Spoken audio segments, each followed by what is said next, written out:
Oh, let's get ready. As Michael Buffer would say, it's copyrighted, so I have to say that it's Michael Buffer's copyright. Let's get ready to rumble. But with Angelo Cataldi, I can't believe how many people are waiting for this.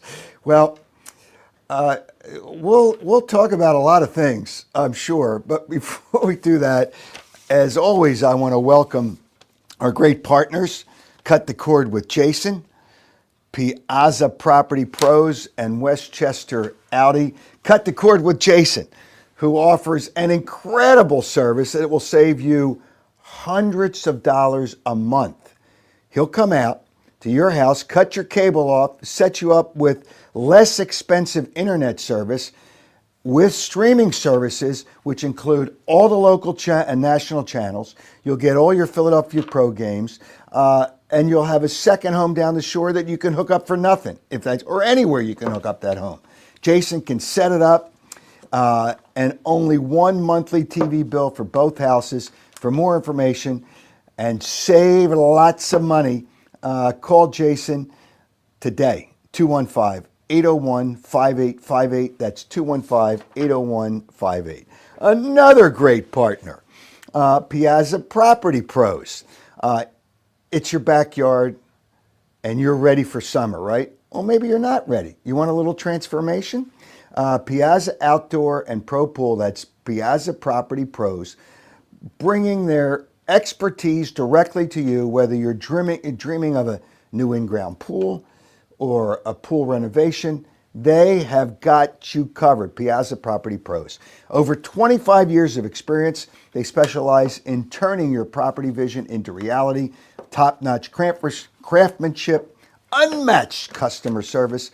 Unlike other companies, they don't subcontract any of their work. Excavation, hardscaping, fencing, pool maintenance, everything is done in-house by their own skilled team. That's why you can trust to deliver exceptional results on time, within your budget.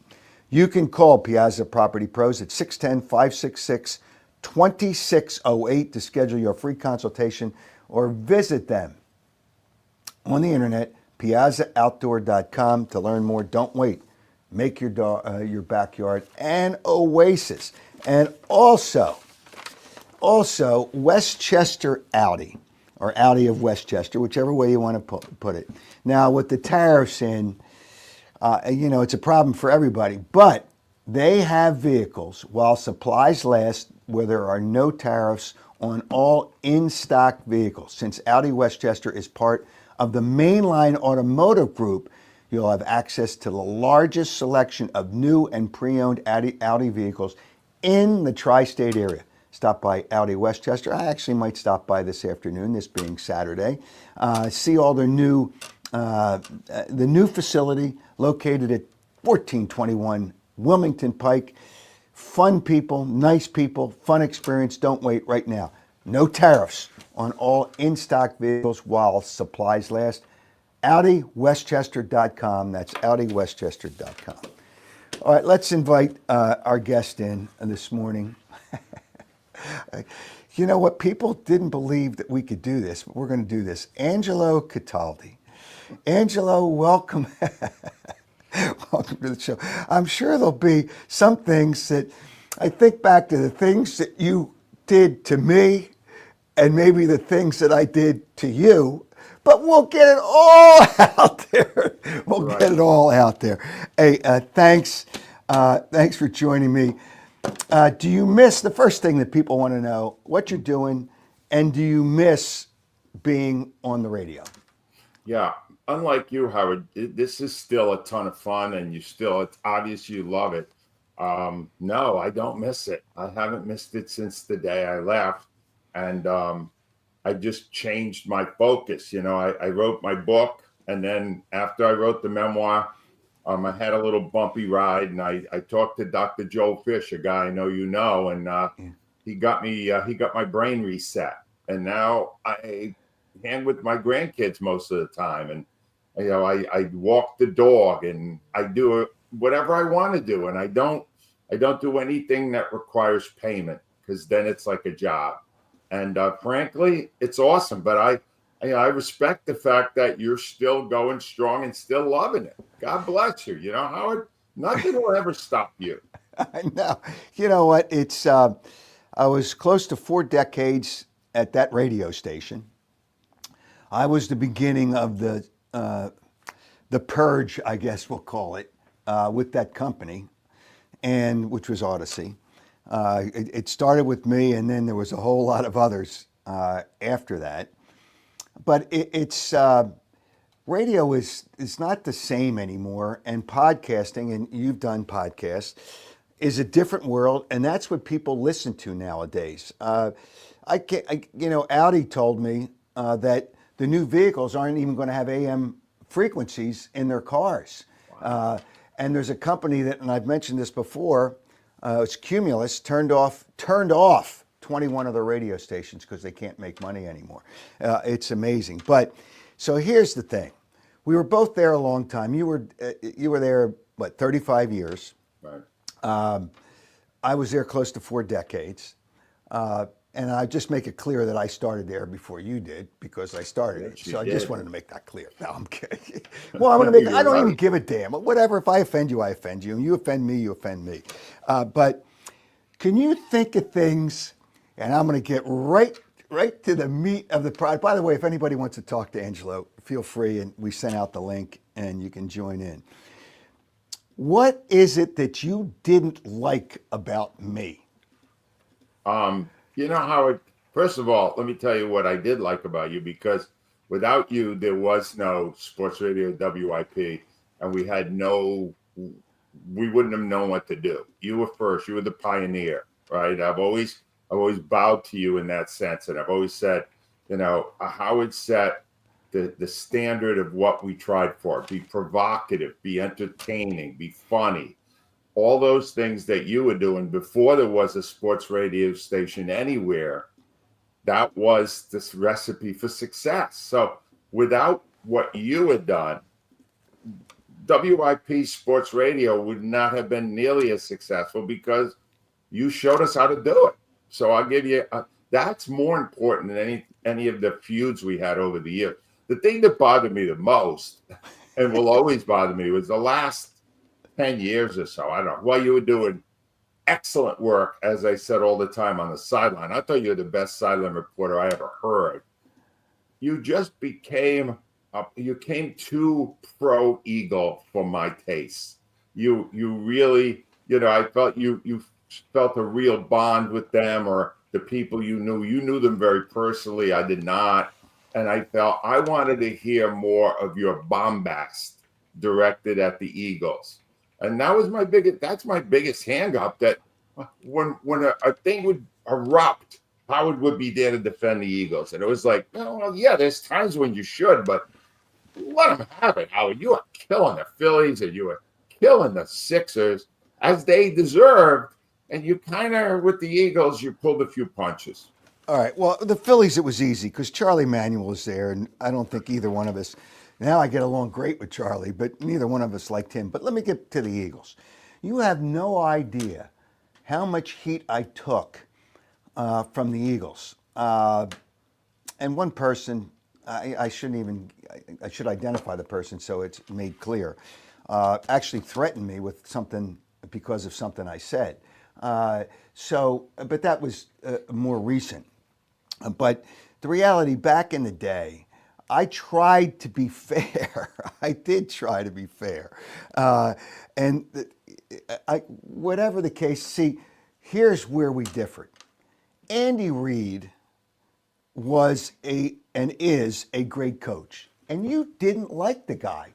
And he's the best coach in the NFL. And, you know, I don't know that you can compare him to Bill Walsh and the guys that won all those 49ers championships. He's certainly better than Bill Belichick because you never know how long he was cheating. It's when they finally caught him. Angelo, I don't know if you ever heard this story, and I'm going to tell it again. I'm at a game in New England, and you may remember it. Malcolm Jenkins was a pick six. I think it was like 99 yards. So their equipment guy, this is before all that they penalized him for cheating. And one of the things was deflating the footballs by Tom Brady, who also cheated. So, so he's better than Bill Belichick. Let's make that clear. But he intercepted it. Usually the player keeps the football. Well, I'm standing on the sidelines, and the equipment guy comes over and says, "Hey, can we have that football back? We'll give it back to you at the end of the game." I didn't think anything of it at the time, and then all this cheating came out, and I said, "You know what? Now I know why they wanted the football back. They wanted to inflate it to make sure it was okay." They are the biggest cheaters. So, Right. Andy Reid, let's get back to Andy Reid. Yeah. What is it that you didn't like about Andy Reid? Okay. There's a lot, and let me just say, I still hate him. And my favorite win in the history of Philadelphia sports just happened when the Eagles destroyed Reid, 34-0 at one point. It was euphoria. All right. But the reason I hated Reid, and it's something that it amazed me that so many media people, including you, loved him, was the fact that he was not open or honest in the way he spoke to the fans. And look, a lot of those good questions, Howard, were yours. He wouldn't give you a straight answer on anything. He was just so, he would dismiss Les Bowen. He would take shots at media people. But the guy was just not receptive to questions that would actually, give us some information. And when Doug Peterson came, Doug Peterson answered questions. Well, he didn't answer all of them. I mean, Enough I had to of it. press him. I got in trouble. I got in trouble. It was a game against Cincinnati where they got smoked, and I knew they quit. So earlier in the news conference, he said everybody played hard, and it was just eating at me through the news conference. So finally, I says, "Doug, can you really tell me?" I didn't use the word quit. That everybody on your team played hard. And he thought about it for a second. He says, "No, I can tell you that not all of them did play hard." And I'm telling you, I was told, "Why did you ask that question?" What do you mean, why did I ask that question? Nobody knows this at the time. I got buried by a couple of people there. I was like an outcast, and I was still on the sidelines. But, who was it? John Lynch, who was working for Fox at the time, and I had him on my pregame show on Channel 29. And before we go on the air, I always ask the guy, "Hey, what did the guy say in the production meeting?" And he says, "You know what? Doug Peterson told me he was so happy you asked that question." But I got heat from other people because he wanted an opportunity to get it out there. And a lot of players were happy about it, the ones that played hard. So, I mean, but Andy Reid, when he had a news conference, he didn't want to say anything. He yelled at me one time because I knew when they blamed him for time management. And that's because L.J. Smith, who was a tight end, was lined up on the wrong side. So McNabb was trying to get him back to the other side, trying to do it, and the play clock was running down, so Andy goes down timeout. That wasn't his fault. So now I knew what happened. He called me, Andy Reid did, and yelled at me, "Why did you identify what the problem was?" Because that's my job. And I announced an injury 2 hours before he was at his news conference. It was the linebacker, Stuart Bradley. He called me. He started yelling at me. What are you doing? I have to announce the injuries. So I took heat from him, but I know he respected me in the end because I was just doing my job. But he didn't want to say anything. That's the way everybody is. Do you think Nick Sirianni says anything? Do you think No, he anybody doesn't either. I don't like him either. I don't like and that's, Sirianni he's either. only That's how I would define it. My favorite Phillies manager was Pete McCannon, who won nothing here. Most people wouldn't even remember him. He was honest. Everything that happened in sports when I was there, I interpreted as whether or not it respected the fans. Because the only people I cared about were the people that were listening to the show. And, that worked for me at times. I made a ton of enemies. Most of the people in sports who actually were playing or managing, they hated me, but I wasn't trying to win their favor. I was just trying to do what was right for the fan, which in a way you were too. You were the most, even in your years when you protected the Eagles, you asked the toughest questions. You did do that. And you know what? They kind of expected it because it was Howard Eskin. Well, all right. So here, well, no coaches say anything anymore. Nick Sirianni is only one of the winningest coaches in football. You didn't like him either. Andy Reid's the best in football. Nick Sirianni, in 4 years, how many guys? I remember we did a debate. It was in the afternoon, and it was Andy Reid's second year, and you were killing him already. And I said, it might have been his first year. I said, he's going to make the playoffs in his second year, which he did. And you still didn't give in. All right. So No. I'm going to give you another thing. The Sirianni thing, just so you know, I agree with you that his record is amazing. However, you must acknowledge, having talked to him many times, that he does not present himself as the brightest bulb in any circuit, right? He's not this. I mean, I talked to a guy, at WIP, we got to talk to him after every game. And I said, I don't think there's much going on there. Then 3 games into his first season, he gives away the play calling duties. Last year, when they finally won a Super Bowl, he wasn't really running anything. He was the CEO, they called him, right? I think the less they give him to do, the better his teams do, because he's great with the players. They obviously love playing for him. But to me, I use different ways to define greatness. Okay, so either of those guys fit it. All right, here's what the issue is, because I can see it's a fire drill. It's a Chinese fire drill. Maybe I'm trying not to be politically incorrect these days, but it's a fire drill on the sideline. And it's unbelievable how many things you have to worry about. And actually, I shouldn't have to worry about them because it's a phrase that people have used for years. But whatever. All right, it's a fire drill down there. And the head coach needs to worry about the offense, the defense. And I can see, and Andy Reid gave up the play calling for a while too, when it's too much. So that's not really a big issue. On that one of the plays last year, and NFL Films got it on tape, they were discussing when it's a really important play, all right, this is what we want to do.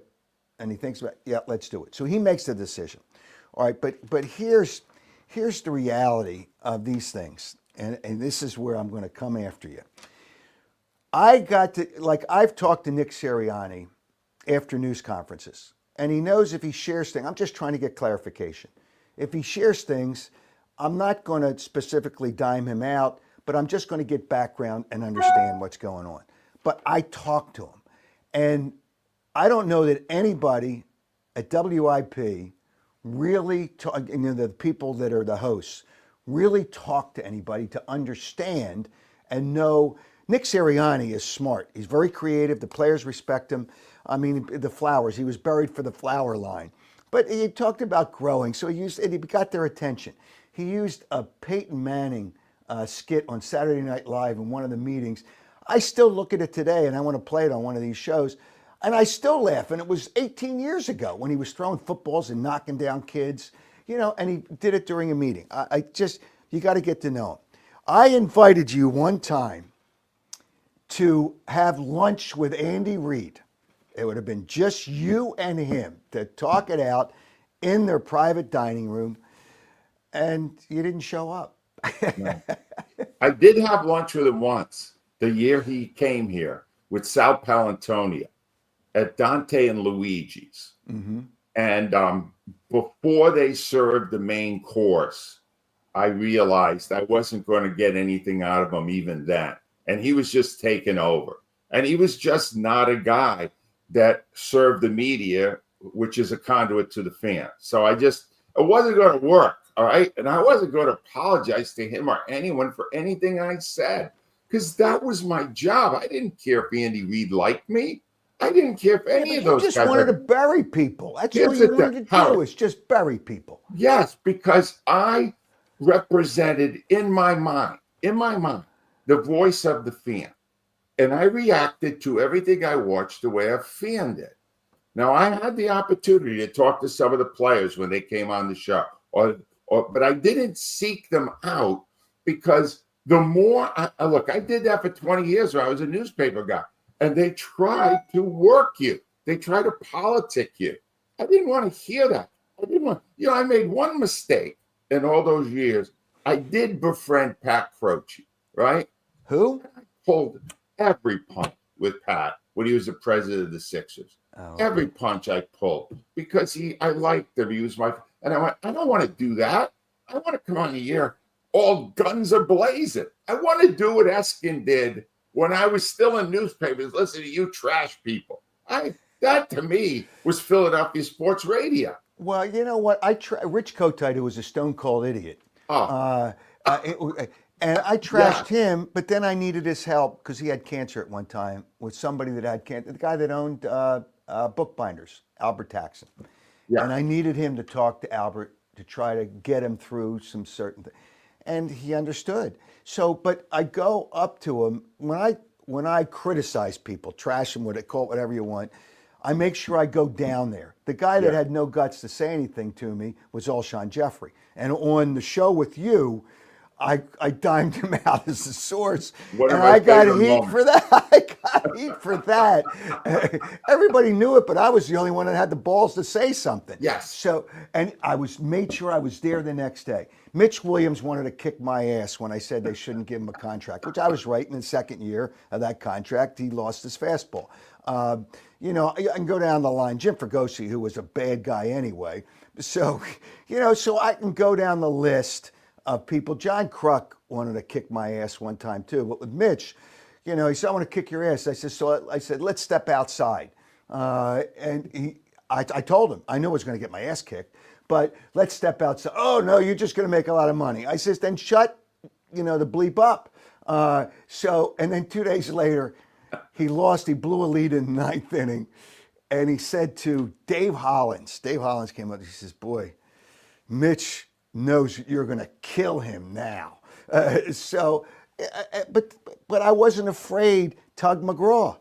And then he did something to me. Well, I criticized him the year after the World Series because there was too much. He was worried too much about the outside stuff. And then he brought in the Singing Banana Telegram Company to the locker room. They knew when I came in.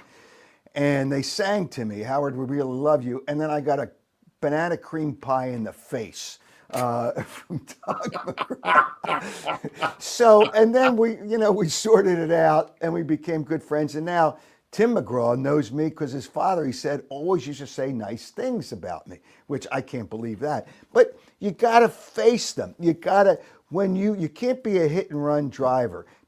Chip Carey on one of the shows, I think the last show said, they're bomb throwers. These guys on the air are bomb throwers. I call them hit and run drivers. You got to face the music, and that's what I did. But here's another thing, and I'll never forget this. I'm doing a show one night. Kevin Turner, who was a running back for the Eagles, doing a show at a remote. And back then, I guess I never turned my phone off. I know I didn't turn it, and it rang during the show.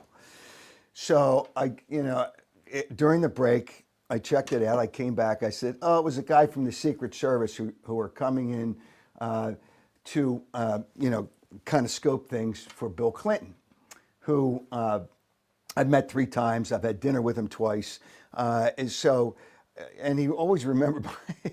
He signed a saxophone for me because he played the saxophone. But whatever. So these are the kind of. But anyway." I said that you went on the air because you wanted Bill Clinton on the show with you, and Ed Rendell promised you he was going to get him, and he never did. But whatever the case, you gave my phone number, my cell number out on the air. Yeah, that was bad. What? That was bad. It was awful. What the hell? What were you thinking about? The hell. You were so pissed. Howard, that must have been my Howard Stern phase, where I was doing stuff because he was dominating the rating. That was bad. No, I apologize for that. That was. Oh, you waited all this time to apologize? Kevin Turner? That's what it was about? Well, Kevin Turner, I was on the air with Kevin Turner, and the call came during the show. So during the break, I checked and called the guy back, and I called the secret. I was friends with the Secret Service. How dare I do that? What a jackass. See, I could attack myself, too. That was rare. That was rare. No, that was not. That was wrong. I mean, there was other things that you did to me. It's just like, but it was. I guess in the end, you kind of got to move past it. But so the problem I had with you a lot of times, you'd bury these guys, and then you wouldn't face the music. And you got to I admit, don't you know. have your reasons why you didn't, but That's I don't your care what the reasons definition were. of the music, Howard. That's your definition. I was a reporter for 20 years. I wrote some nasty stuff and went into the locker room the next day. It wasn't, I wasn't trying. I was giving my opinion. I was paid to give my opinion from the standpoint of someone who knew sports, allegedly, and was looking at it the way a fan did. I didn't need to kiss people's ass all day. You love the fact that you loved having dinner with Bill Clinton. That doesn't interest me. You have always really been impressed by famous people, and you love being in a locker room because you're surrounded by all these, alpha males.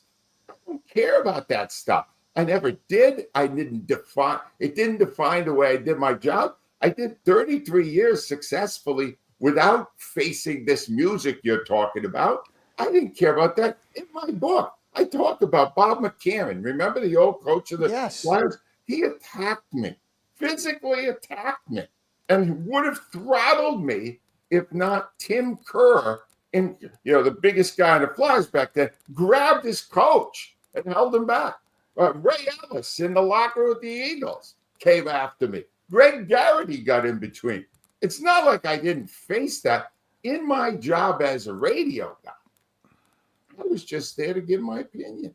I wasn't there the next day to talk to the guy. What do I need to talk to him for? I gave my opinion. That's my Okay, so opinion. I'm going to tell you why I speak to him. A lot of times, I don't even talk about the play, the game. You get to know them as people. So Yeah. every once in a while, No they one. trust you to give you certain information, and they know you're Right. not going to dime them out. But Yeah. I can't tell you how many people I talk to, and a lot of times we don't even talk about their sport. I'll see Mike Trout at the football game. Not once, and his father was always a big fan, and Mike Trout, obviously growing up, knew who I was. So when I see him, he has those seats on the field.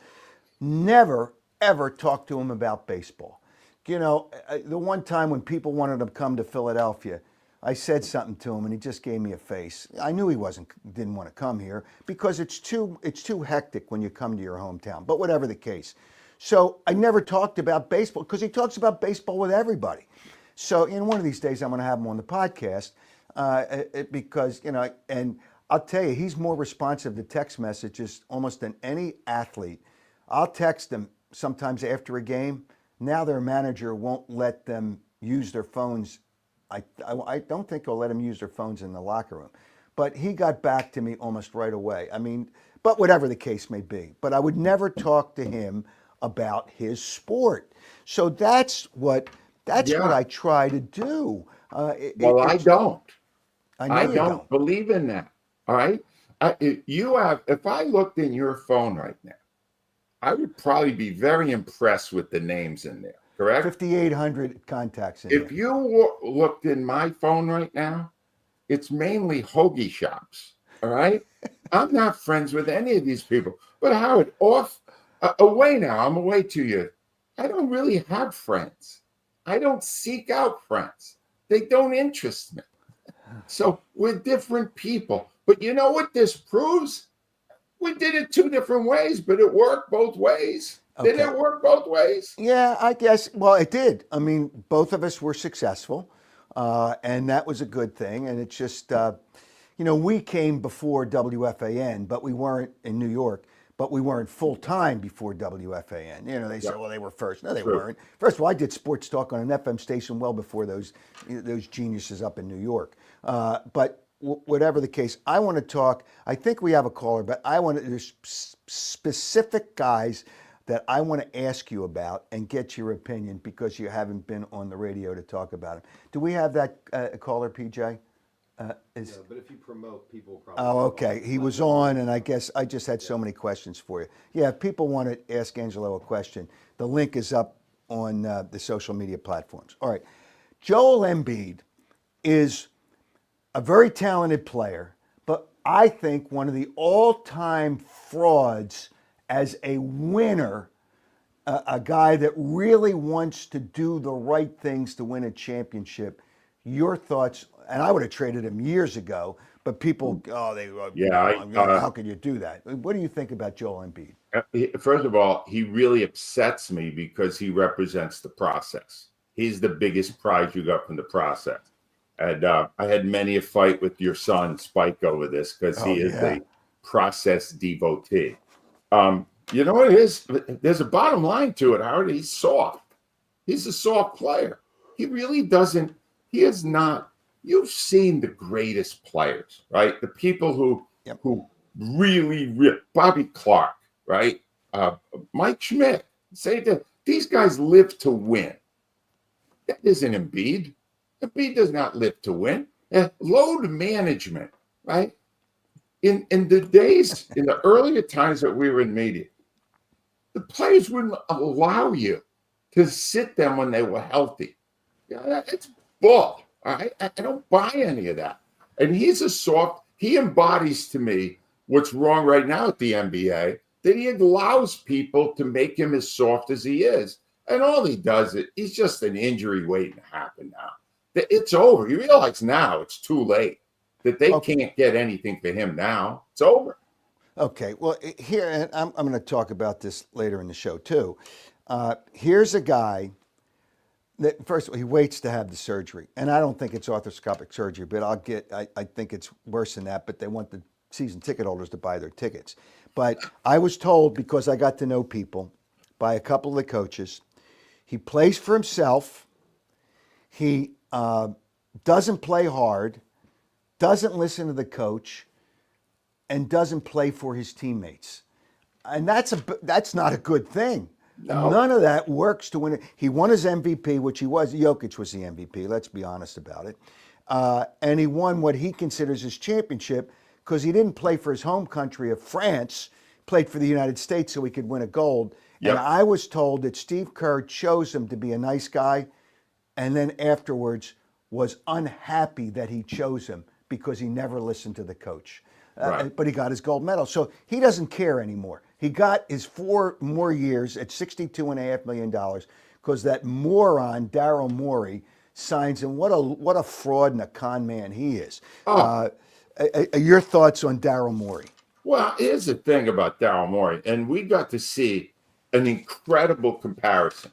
Daryl Morey blew $400 million last offseason on Paul George and an extension for Embiid. $400 million, How?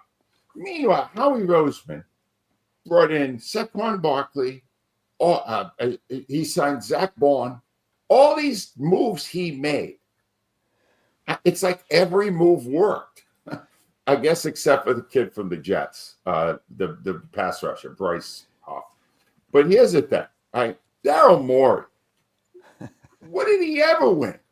He won nothing. They had Hinkie here. You and I totally agree on Sam Hinkie. Total fraud, right? Scam Hinkie. It was a Ponzi scheme. You're right. My son is just, we never talk about the Sixers because we can't. Because he still believes that they screwed up Scam Hinkie's process. I mean, no, he sucked. He was awful. And then they got Hinkie's boss. Why? If you don't want Hinkie, you want Morey? Morey is totally overrated. And frankly, I would fire him right now. He's not going to, they can't dig out of the holy cause. They got no money now.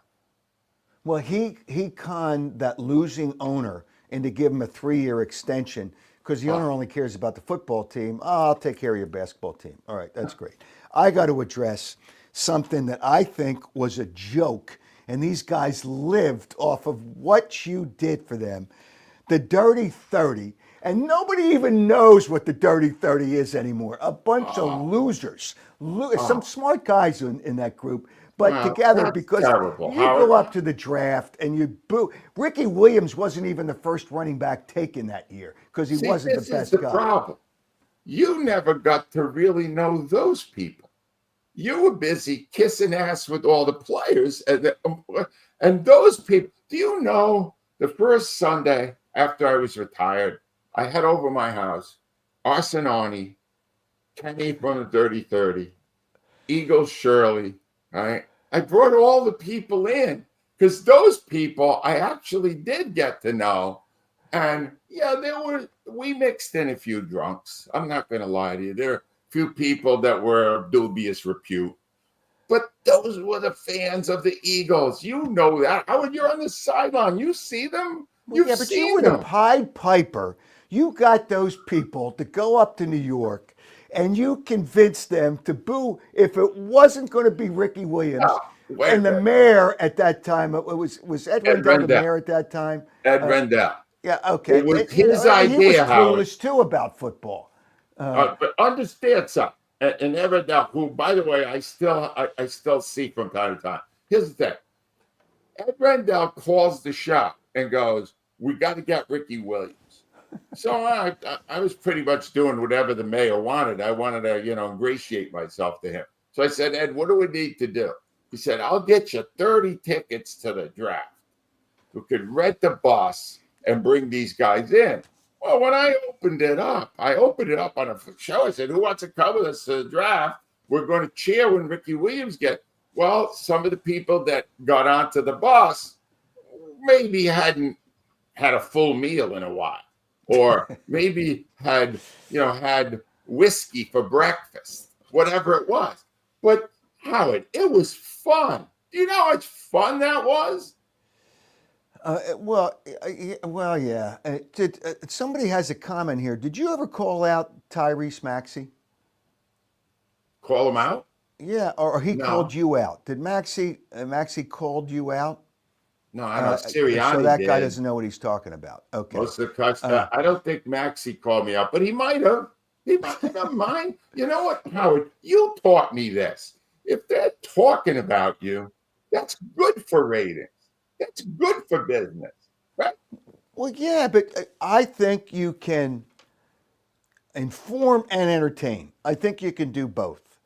Nowadays, sports talk people, and I think my son's pretty sharp, but it's the reality of the reason they put two people in for shows is so it's good cop, bad cop. It's always the other side. And after a while, you got caught in things where you didn't believe what you said. No, I did. Oh, The thing stop. is, Al was my other cop, right? Al and I agreed on nothing. You've met Al. You could not figure out what Al thought ahead of time if you wanted to. You mean when he Al, wasn't on the computer during the show? well, that happened from time to time also.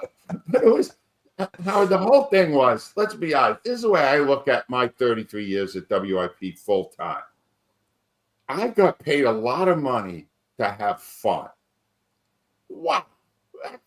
That's winning the lottery.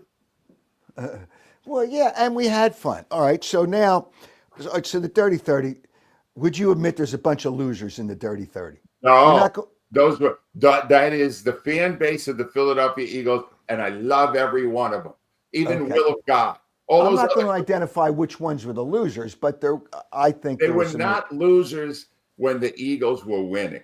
Okay. They defined their lives by how good the Eagles were.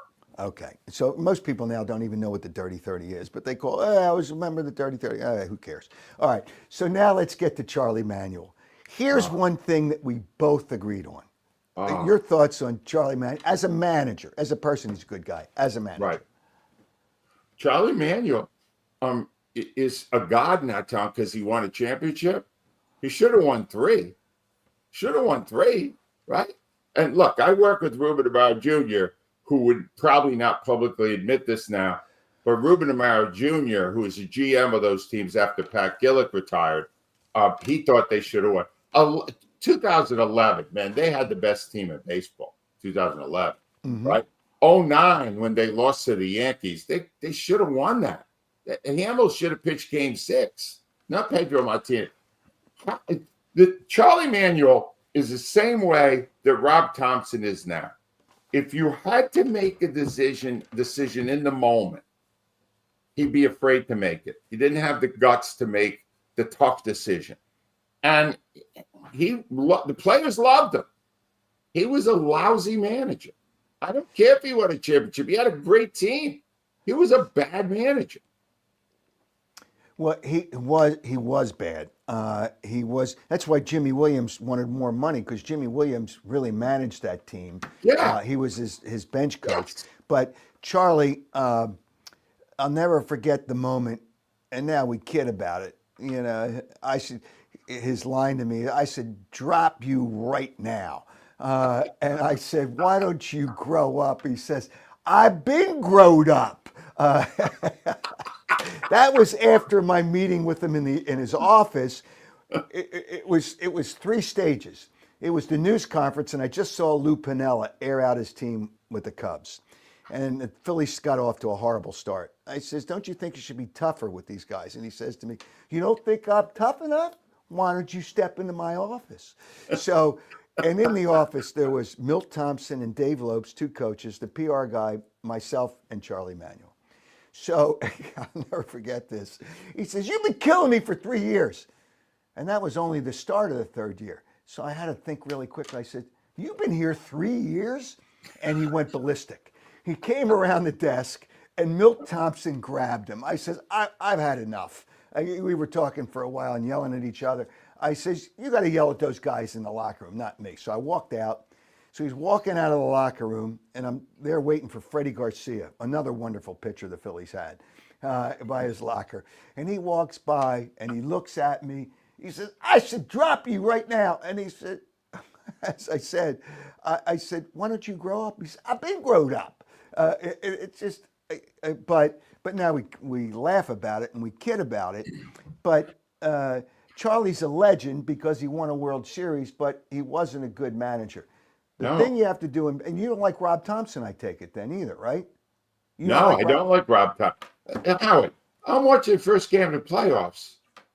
I got a guy, Zach Wheeler, throwing the best game of his life. He's got a one-hitter, 7 innings. It's the playoffs. It's the match. You got to win the game. He pulls him. Why? He's at 110 pitches. Oh, my God. What are we saving him for? It's the freaking playoffs. These guys are robots now. Rob Thompson's the same way. Likeable guy. Oh, my God. He's such a nice man. What is that getting me as a Phillies fan? Losses in the biggest games. Don't like them. The guys I tend to like are the guys that are honest and do things that they believe in, even if it's not what everybody else thinks they should do. And is there a guy like that? Is there a guy like that now in Philadelphia, in your opinion? In Philadelphia right now, there was until about a week ago, John Tortorella. But he had an awful team. John Tortorella would do what he wanted and would tell the truth in his news conferences. And that's the closest thing to the guy that I would go with. I don't mind Nick Nurse. I don't have anything really bad to say about Nick Nurse. But Thompson and Sirianni, not for me. Okay. Gabe Kapler. Ah, what a horse's ass. Oh, my God. He's at the top of the list, Howard. That guy was the worst. And I know you said some stuff about it, too. In fact, you said stuff about it with the coconut oil right away.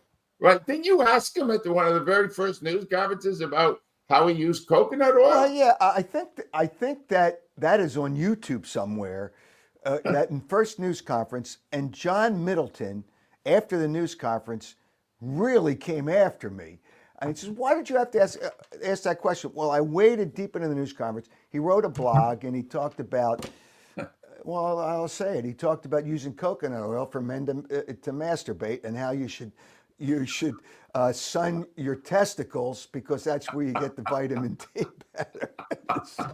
So my question was, there's an elephant in the room, and I got to ask you, can you explain the coconut oil blog to me? And he passed. And everybody knew it. Everybody wanted to ask it, but nobody had the balls to ask it. No, that was great. Oh, I used that cut. I used that cut for weeks. But how it is the thing, right, with him. I had my own major altercation with him when he came on the air and just flat out lied. Gene Segura didn't run hard down the first. It trapped Andrew McCutcheon, and he ended up blowing out his knee. And then he came on the show the next day, and Gabe Kapler said that's not the way it happened, et cetera, et cetera. And I actually said to him at one point, these games are televised, don't you, Gabe? Yeah, we can watch the games. They're not private. And he didn't get, that guy was the worst. Seriously, that guy, and he was also a bad manager, by the way, but there was nothing about him I liked. Okay, well, we had, I asked him a news conference at a news gathering before the game. He used to do something in his locker room. So I used to go in there with the other people. And a lot of the writers wouldn't ask the questions that needed to be asked. So I asked him about the way he uses bullpen. So he sent me a text right after that. And I sent one right back to him. I says, if you want to address anything that I say to you, do it in person. I don't need a text message. And he did. He came out of his office before the game and he addressed it in person. So I give him credit for that. I mean, I got along with him. He made a donation to the autism challenge that I did with the Eagles. So I give him credit for that. I feel bad for him. He works hard, but he's a little aloof is probably a nice word. All right. One thing that I got to ask you about, the great sports debate. I got to because I want to. The great sports debate. There was one moment, and I was on a few shows. I don't know if you didn't want me on and you only had me on because you were short a guy. I have no idea why you had me on with you guys because at that time we didn't get along. So I'll never forget a situation with your boy Curt Schilling. Your boy Curt Schilling. And I criticized him for complaining. I guess it was about his contract. He didn't play the whole season and he was making at least a couple of $1 million. And back then that was a lot of money. And he went after me. To this day, he still doesn't like me. To this day, he blocked me on Twitter and all that nonsense. Richard Sherman blocked me too. I don't even care if they block me. But did you not really want me on the great sports debate? Well, honestly, I'm going to be honest with you here. The Great Sports Debate was a project put together by Glenn Macnow with 4 people who at the time had almost no TV experience. We didn't know what we were doing in radio, but we knew even less in TV. And we put you on. And frankly, at that point, Howard, you were way bigger than we were. You were around a lot longer. We were just trying to find our way. And you did a lot of TV. You probably worked at almost all the networks at one point. And I started at 3, worked at 10, and then went to 29. Actually, I was the first anchor that Channel 29 hired from Channel 3. It was from Channel 3, and my contract was coming to an end. So I knew I could make the move. But yeah, I did a lot of things. It just right. But here's the thing: it would have been pretty obvious that one of the people on the panel was a bit more experienced than the others. You mean more professional than the others? You mean more professional? Yeah, too. All of it. And we went, Howard, yeah, once in a while we want to bump up the ratings a little, but otherwise let's keep him on. Plus, frankly, you were feuding with me constantly, but you weren't exactly on great terms with the other guys either, right? Like when Missinelli was on there, that wasn't, well, that ended up going awry later maybe, but look, Howard, the whole point is all these feuds, they fed the monster. They made it more fun. People enjoyed it. They took sides. Yeah, but I think sometimes you really meant it when you came after me. Hal, I don't know. I can't remember anymore what I really meant and what I kind of meant. You know what I'm saying? Well, you talked about your brain being wired. I didn't know that you had any wires up in that brain for all those years. They were unplugged. Who the hell knew? I learned one thing from this conversation today, and I'm serious because I went through this process. You got to sit down and write a memoir. Seriously, you got to do it, Howard. You got more stories than anybody. All these famous people, the feuds, The fun, you got to write it. All right, I'm I'll sure make you you read them happy. all. I'll make you happy with it. And I'm taking notes and I'm trying to find a writer. I've thought about it, but you got to sit down and Well, take time if to you do that. need my advice, I would be I once was a writer. I'm happy to You want to send you in write the my right book? direction. Do you want to What's write that? my book? Do you want to write my book? No, no, I want to help you write your book. Okay. All right. So here's the thing. Write, write the book. One of the things, and you'll love this because it's an Andy Reid thing. I'm on the sidelines, and the first down markers is there, and he kind of tripped. He didn't fall. He tripped over the sticks on the sideline. Somebody next to me laughed, and I laughed too. And he saw everything. He saw who I was talking to. He noticed everything. So he said to me, he turned around, he says, "If you laugh again, you're back up in the press box." Yeah. Yes. So, but we had that. And one time, he said, he walks into a news conference. Another time, he walks in, "Don't you dare ask me about," because he heard I had a report on the air about, I forget what it was. "Don't you dare ask me a question about whatever it was in the news conference," because he's walking in the hallway there to go in, and I was standing there. "Don't you dare."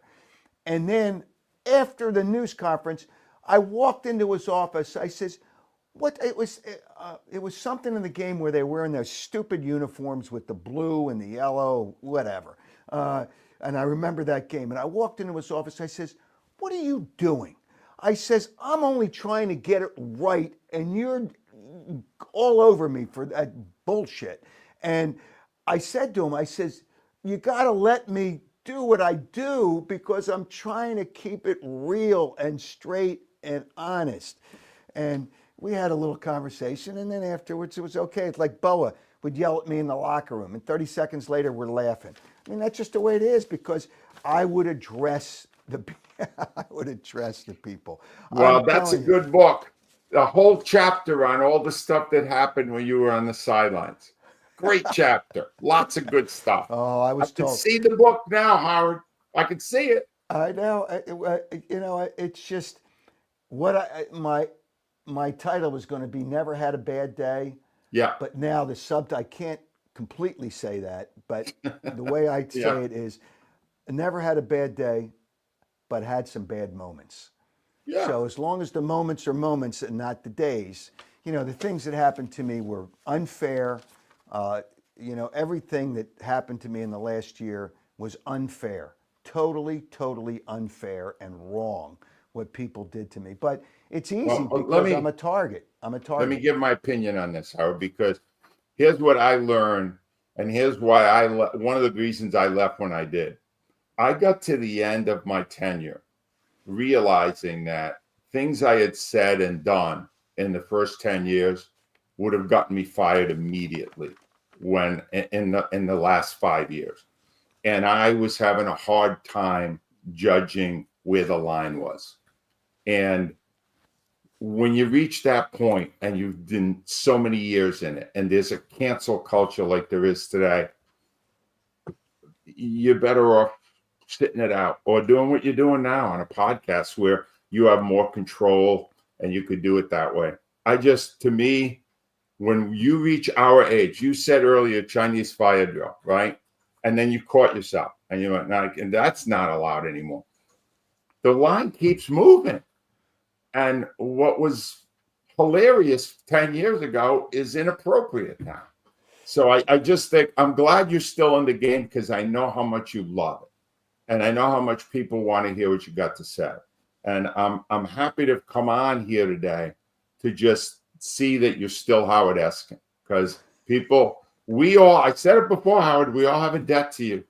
Without all of your bombast over all those years, WIP Sports Radio would not have been nearly the success that it was. And all of us would have had a hell of a lot harder time connecting with the audience. You So know we what? all And have a debt to it. it's sad that they didn't care at the end, but hey, listen, you Yeah, got to move on. You can't look back. You got to move forward. And yeah. that's what I'm trying to do. All right. I went longer with you than I wanted to because there's so many things to talk about. It was a lot of time between your 30 plus years, my close to 40 years. There's so many different things. and I know you didn't like me at the time, but we'll leave it at that. Is there any one final thought that you want to share, whether it's about me or about anything? I didn't want to bring up Joe Wechter, who was your producer for years, and what they did to him was so wrong. 38 years, and another guy named Dave Breitmeyer, 25 years. I mean, it's like, really? Really? Well, yeah, I'm happy to discuss that too. The problem right now, radio, even in the two generations that I was in it, has changed radically. It is not the force it was before. It is harder to get advertising. It is run now by corporations rather than individuals. And what happened to my producer, who was my producer for pretty much the whole time I was there, Joe Wechter, a great producer and a terrific guy, was just wrong. It was awful. It was, in my estimation, age discrimination, because he was let go because he was older and because he, on a ledger sheet, he made a certain amount of money and the corporate people couldn't justify it. It's a different world than it was now, what it was then. And frankly, it's not a world I'm happy about. It's not, I don't think it treats people fairly the way it used to. It doesn't.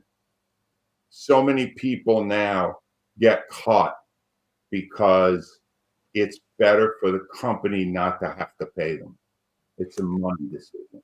Well, You know, that company was in bankruptcy at one time. Then they had to sell 51%, so they have their issues. But it's just, people are people. You got to have a soul when you're doing right. that to people that helped through all the years. And it's wrong. I feel bad for that. You and I are pretty much set for life. We're okay. We don't need another job. I do this because I enjoy it, not because I'm making, I'm not killing anybody with making money or making a lot of money. And someday, at some point, I'll turn that corner. But radio is dead. It's not dead yet. It's dying. That's why podcasts like these partners, sponsors that I have on here are getting results, because these sponsorships live forever on the podcast. On a radio station, it's one and done. And when they do the podcast, they put other commercials on the podcast. They take off the commercials that were there during the actual show. It does, and you're right. You made a point that it's too expensive anymore. It's too expensive for what you get anymore on radio. But that doesn't mean you got to find a way for people that have helped you become the success that you were. And that's my point there. And it's just, I feel bad. I feel bad for those people, and it's too bad. But Angelo, I enjoyed this. You sure you don't want to rip me? Is there one other thing that you want to get on me about? Because no, Howard.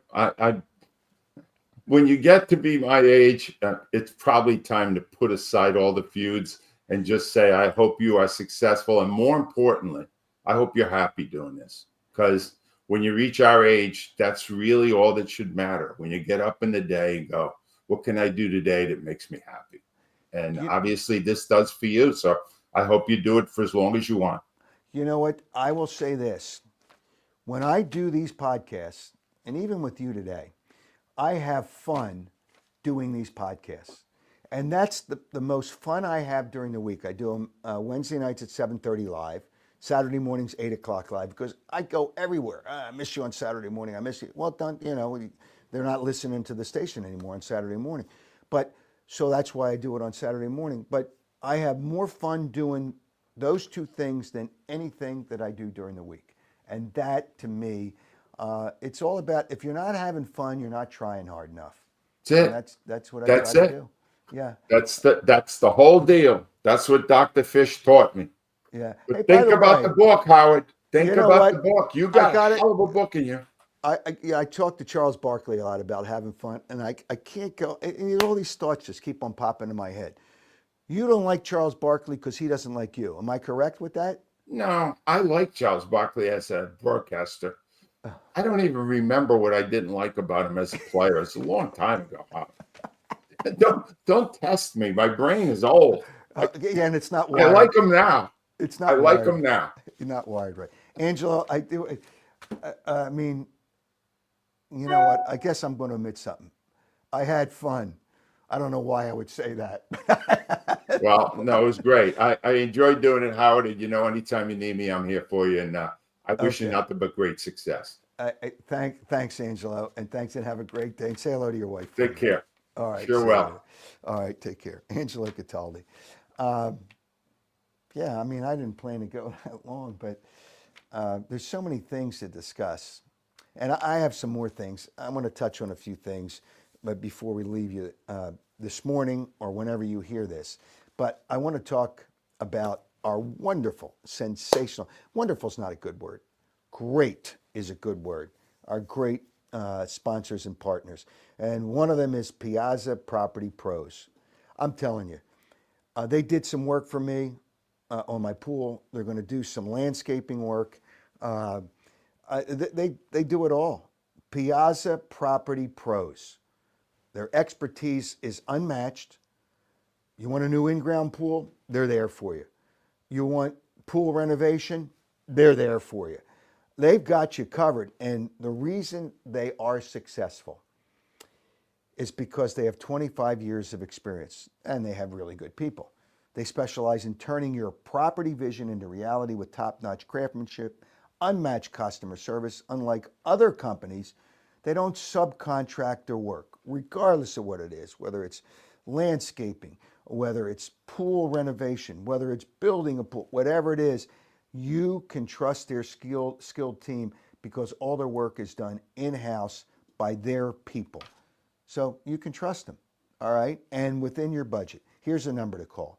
You see it on the screen there, or you can hear me tell you, 610-566-2608. You can schedule a free consultation or check them out on their website. I urge you to do that, piazzaoutdoor.com. Don't wait. Make your backyard an oasis, the one that you've always wanted. And now I'm going to try to save you more money with Cut the Cord with Jason. He offers an incredible service. Not only is he going to save you money, he's going to save you a lot of money, hundreds of dollars a month. He'll come out to your house, cut your cable off, set you up with less expensive internet service with a streaming service which includes local and national channels. So you'll get all the channels, all your Philadelphia Pro games, and if you have a second home, that gets hooked up and it's no charge at all. And if you want to watch 4 things on your TV at once, assuming your TV setup, your TV is capable of taking that, you can watch 4 things on your TV at once. A bunch of games, another show. Jason can set up anything you want with only one monthly TV bill for both houses. For more information, to save you hundreds of dollars, that's a lot of money. Jason, call him today, 215-801-5858. 215-801-5858. And I want to talk about my vehicle. And again, I think I might stop by there today because it's fun to walk into Audi of Westchester. A beautiful showroom, lots of vehicles. Who doesn't like to look at cars? Really, who doesn't like to look at cars? And who doesn't like to have fun looking at cars with some nice people? And I mentioned this before, and I'm not going to mention his name because you have to go in and ask. Their used car manager, pre-owned car manager, has the same first and last name. I've never seen it before, but you can go in and talk to him. But right now, with the tariffs going on, while supplies last, all in-stock vehicles, in stock, no tariffs. And they have the largest selection of Audi vehicles in the area because they're part of Mainline Automotive Group. So they have over 300 vehicles to choose from, located 1421 Wilmington Pike. Don't wait. Right now, no tariffs on all in-stock vehicles while supplies last. AudiWestchester.com. One word, AudiWestchester.com. And you'll have fun when you go there. No tariffs. That's right, no tariffs. All right, the one thing I do absolutely want to touch on. I know the Phillies won Friday night against the Dodgers. That's not really what I want to touch on. They're still not scoring a lot of runs. And, it's early in the season. I know people are 6-1 against one good team. They played one good team, and that was the Dodgers. But what I want to talk about, why the hell did the Sixers wait until the end of the season for Joel Embiid to have arthroscopic, well, they say it's arthroscopic surgery. I don't believe them. And when you think of arthroscopic surgery, it's just a scope. You know, they're going to get people to believe that Joel Embiid's going to play next year, a lot of games. You know, I would bet anybody he plays no more than 40 games next year. That's less than half a season.